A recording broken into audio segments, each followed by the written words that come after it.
خالی بڑکیں کیسی، میں مناظرہ کر رہا ہوں، میں مناظرہ کر رہا ہوں، تو ایڈریس بتا دے، تو بیٹھا کہاں ہے، ہم آ جائیں۔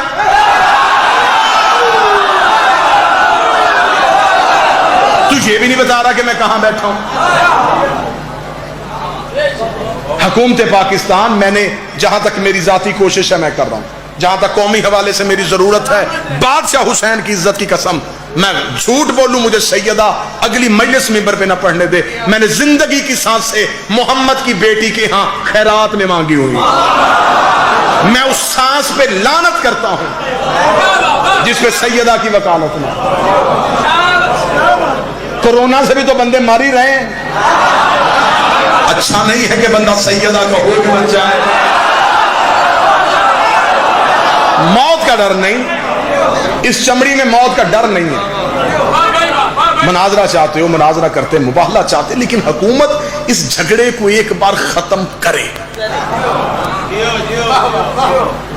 یہ شیعہ سنی کا مسئلہ نہیں ہے، قطعاً کوئی بندہ اس لڑائی کو شیعہ سنی لڑائی کا نام دینے کی کوشش نہ کرے۔ اہل سنت میرے بھائی آل محمد سے پیار کرتے ہیں، وہ ہماری مجلسوں میں آتے ہیں، وہ سبیلیں لگاتے ہیں، وہ ہماری مجالس کے بندوبست کرتے ہیں۔ بلکہ اس واقعہ میں میرا سلام ان اہل سنت علماء کرام کو جنہوں نے شیعوں کے مولویوں سے پہلے جواب بھی دیا، مذمت بھی کی، اس سے علیحدگی کا اعلان بھی کیا۔ ان گدی نشینوں کو میرا سلام، ان مولویوں کو میرا سلام۔ ان کا مسئلہ کوئی بھی ہے، میں تمہیں سلام اس لیے کر رہا ہوں، تم نے زہرا کی وکالت کی ہے۔ اس خطرناک دور میں تم نے یہ نہیں دیکھا کہ سیدہ کے سامنے کون تھا، تم نے کہا دی ہم احترام کرتے ہیں نہیں کرتے وہ علیحدہ بحث ہے، لیکن محمد کی بیٹی سچی تھی۔ لیکن آج یہ مولوی کہہ رہا ہے کہ میرے اوپر 295 سی نہیں بنتی، توہین رسالت نہیں بنتی، میں بتاتا ہوں کیسے بنتی۔ تو نے کہا ہے کہ معاذ اللہ ثم معاذ اللہ، میں لفظ نہیں دہرانا چاہتا، میں لفظ دہراؤں گا تو میں اسے بھی توہین سمجھوں گا۔ اس قوم کے بچے کو پتا ہے کہ اس نے کیا ملاؤں نے لفظ بولا۔ اگر سیدہ معاذ اللہ ثم معاذ اللہ اس لمحے سیدہ کا مقدمہ صداقت پہ نہیں تھا، اگر مقدمہ صداقت پہ نہیں تھا تو پھر گواہوں کے بارے میں کیا خیال ہے؟ دعا فرمائیں گے۔ میں عدالت میں ایک مقدمہ دائر کرتا ہوں، میں اپنے اس مقدمے پہ گواہ پیش کر دیتا ہوں، نصاب شہادت مکمل ہو جاتا ہے، میرا دعویٰ غلط ثابت ہے تو کیا مجھے عدالت کہے گی تیرا دعویٰ غلط ہے، گواہ ٹھیک ہے؟ وہ کہے گا اس دعوے پہ جنہوں نے گواہی دی وہ گواہ بھی غلط۔ اگر ثم معاذ اللہ تو کہے گا زہرا کا دعویٰ غلط ہے، پھر زہرا نے جو گواہ پیش کیے ہیں وہ گواہ دے گا، اس گواہ میں سے پہلا علی ہے۔ نہ داد سے ہٹ کے جملہ سننا، اگر معاذ اللہ بی بی کا دعویٰ غلط تھا تو پھر معاذ اللہ گواہ غلط ہوا۔ اگر علی کی گواہی کو غلط مان لے گا پھر علی تیرا چوتھا خلیفہ راشد کیسے بنا؟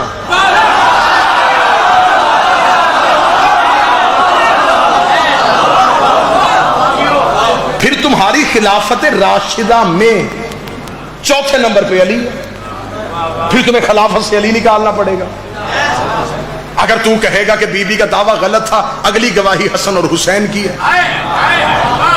اگر تو کہے گا حسن اور حسین کی گواہی غلط ہے تو حسین کی گواہی غلط کہہ کے دکھا، میں تیرے گلے میں نبی کی حدیث ڈالتا ہوں، حسین منی وانا من الحسین۔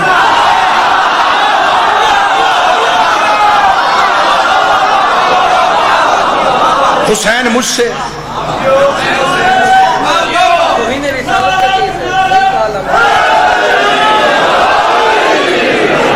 بسم اللہ سے، اگر تو حسین کو غلط کہے گا معاذ اللہ ثم معاذ اللہ، پھر رسول کو غلط کہے گا، یہ ہے توہین رسالت۔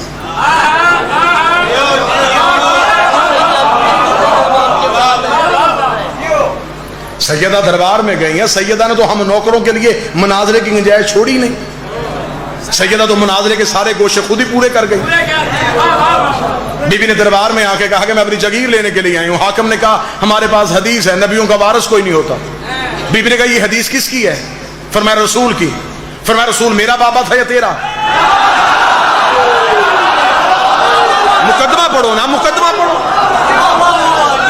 اس نے کہا آپ بنت رسول ہیں، بیوی کہ اگر میں رسول کی بیٹی ہوں تو یہ حدیث بابا کو مجھے کہنی چاہیے تھی. تجھے کس رشتے کے بات سے کہی؟ اگلی دلیل نہیں دی، بی بی نے یوں سر تن سے جدا کر دیا ہے. یہ بی بی کی ضرب کا اثر ہے جو مولویوں کو آج تک تکلیف ہو رہی ہے. بی بی نے دربار میں کھڑے ہو کے کہا کیا حدیث ہے تیرے پاس؟ اس نے کہا میرے پاس حدیث ہے، نبی نے کہہ کے گئے تھے کہ ہم نہ وارث بنتے ہیں نہ بناتے ہیں. اتنا کہنا تھا. بی بی مسکرا کر دی پھر تو بتا تجھے میرے باپ نے وارث بنایا ہے؟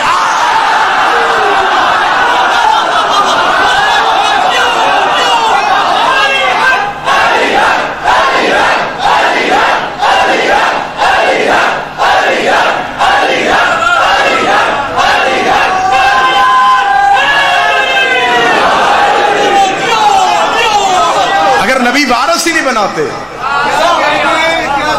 پھر خلافت کیوں ملی؟ سیدہ اپنا مناظرہ تو خود لڑکے گئی. اب سوشل میڈیا پہ کہہ رہے جی یہ کہتے ہیں شیعہ کہ سیدہ معصومہ تھی. اگر معصومہ تھی تو کیا ان کو نہیں پتا تھا کہ دربار سے حق نہیں ملنا؟ تو دربار میں گئی کیوں؟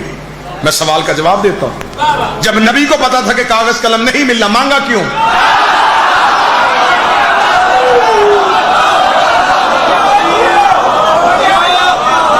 جب اللہ کو پتا تھا کہ ابلیس نے سجدہ نہیں کرنا.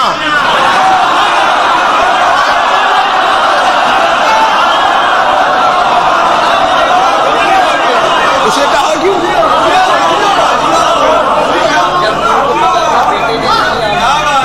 سیدہ کا مطالبہ حق اور باطل کی تفریق کے لیے. نہیں جی ہم تو نبیوں کے بعد کسی کو معصوم نہیں مانتے. یہ شیعہ جو ہیں یہ تو جی ختم ہے وہ اب پینترے بدل رہا ہے. اب لوگوں کی ہمدردیاں حاصل کرنے کے لیے نا جی یہ شیعہ ختم نبوت کی تو ہی منکر ہونے لگے تھے. یہ نبی کے بعد بھی آل محمد کو نبی ماننے لگے تھے. تو اس لیے ہم نے یہ کہا ہے کہ نبیوں کے علاوہ کوئی معصوم نہیں ہوتا. آج تک میری شیعہ مذہب کی ایک کتاب ثابت کر جس میں ہمارے کسی عالم نے لکھا ہو کہ علی نے کہا تھا کہ نبی کہہ کے گئے تھے اگر میرے بعد نبی ہوتا تو علی ہوتا.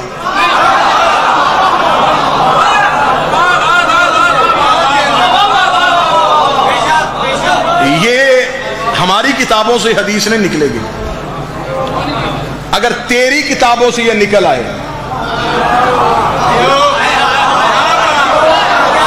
کہ نبی نے کہا تھا اگر میرے بعد نبی ہوتا تو وہ ہوتا، جب ہونا ہی نہیں پھر کیوں ہوتا؟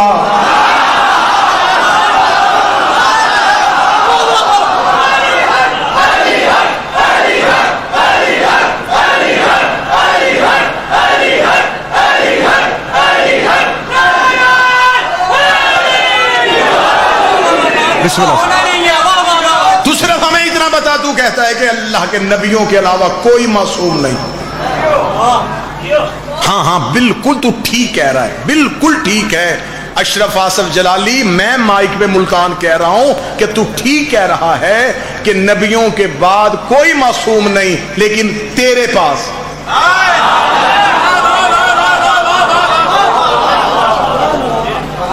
ہمارے پاس تو حسین کے صحابی بھی علیہ السلام ہیں.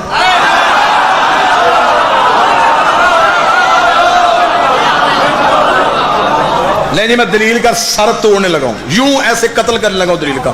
بابا جی آپ دعا فرمانے لگے. میں سنی کتاب البدایہ والنہایہ سے لے کے جتنی کتابیں چاہو اس چھت تک ڈھیر لگانے کے لیے تیار ہوں کہ رسول نے کہا تھا فقطر منہم مئۃ الف فقطر 24 میرے نور سے جب 1,24,000 پسینے کے قطرے گرے تو خدا نے ہر قطرے کے صدقے ایک نبی بنایا. میرے پسینے کے قطرے گرتے گئے، کوئی آدم صفی اللہ بن گیا، کوئی نوح نجی اللہ بن گیا، کوئی ابراہیم خلیل اللہ بن گیا، کوئی موسیٰ کلیم اللہ بن گیا. تیری حدیث کی کتابوں میں یہ حدیث معتبر سند کے ساتھ لکھی ہے. نبی کہتے ہیں کہ اللہ نے انبیاء کو بنایا تھا میرے پسینے کے صدقے سے. ڈوب کے مر جا ملعون، جو محمد کے پسینے سے بنے وہ علیہ السلام ہو گئے، اور جو خون سے بنے وہ رضی اللہ کیسے؟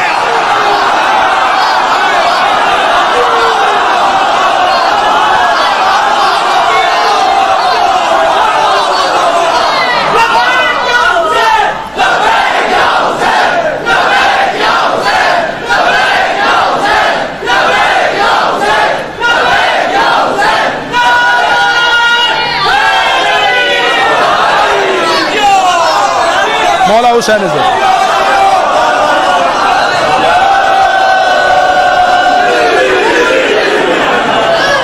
اگلی سرہ مارو جی.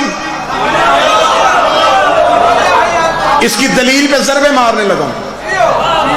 تو کہتا ہے کہ آل محمد معصوم نہیں. بتا جبریل کون ہے؟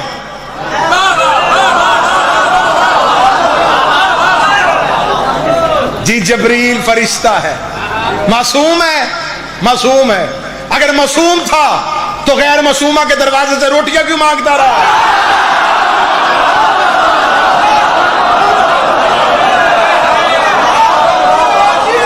تفہیم القرآن میں مودودی لکھ گیا ہے. طاہر القادری نے لکھا ہے کہ یہ زہرا کے دروازے پہ جو روٹیاں مانگنے کے لیے آتے رہے یہ اللہ کے بھیجے فرشتے تھے. علیہ السلام رضی اللہ سے روٹی لیتے رہے.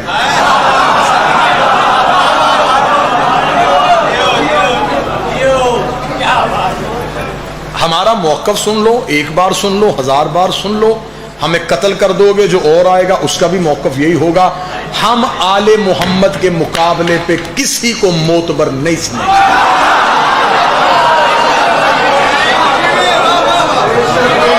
عقیدے میں منافقت نہیں ہوتی.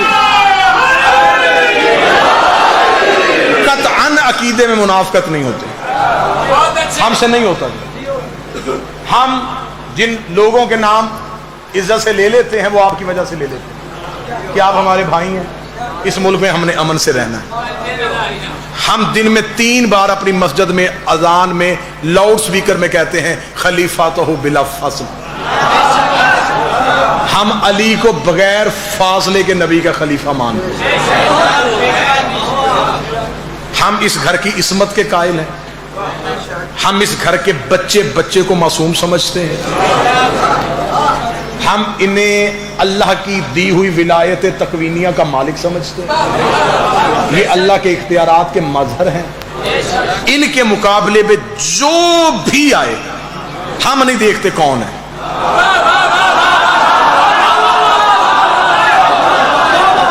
یہ ایک بار بات کہہ دی یا 2 بار کہہ دی, کان کھول کے سن لو. میں آپ سے مخاطب نہیں, جہاں میں بات پہنچانا چاہتا ہوں وہ سن لو.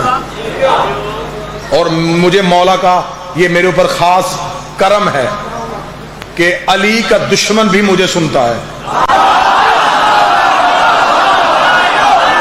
وہ اب یہ تقریر سنے گا, رات کو 9:30 بجے وہ اپنے یوٹیوب چینل سے لائیو آئے گا, پھر وہ مزید پاگلوں والی حرکتیں کرے گا.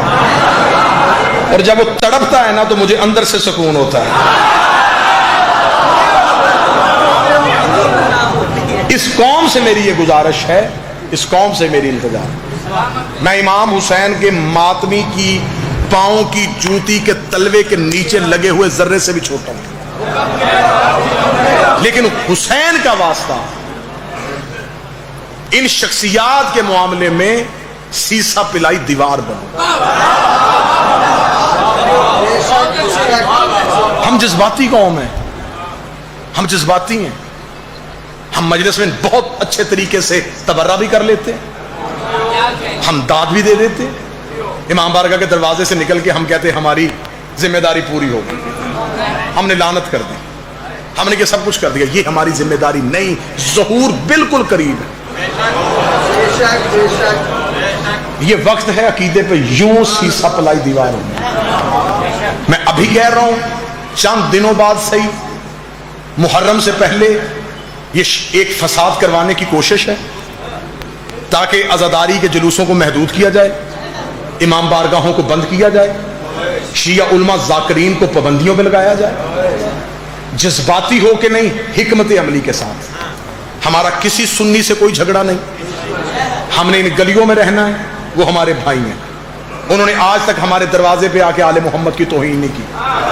آل محمد کی توہین کرتا ہوا ہمیں گھر کی 4 دیواری میں بھی نظر آ جائے, ہم اسے بھی زندہ نہیں چھوڑتے. گستاخ آل محمد کو ہم کسی صورت میں برداشت نہیں کریں گے. اس ملک کی پنجاب اسمبلی میں توہین صحابہ, توہین اہل بیت کا بل پاس ہو چکا ہے. اب ریاست کا کام ہے اس بل پہ عمل درآمد کروائے, اس ملاؤن کو فی الفور گرفتار کرے, گرفتار کرنے کے بعد جلد از جلد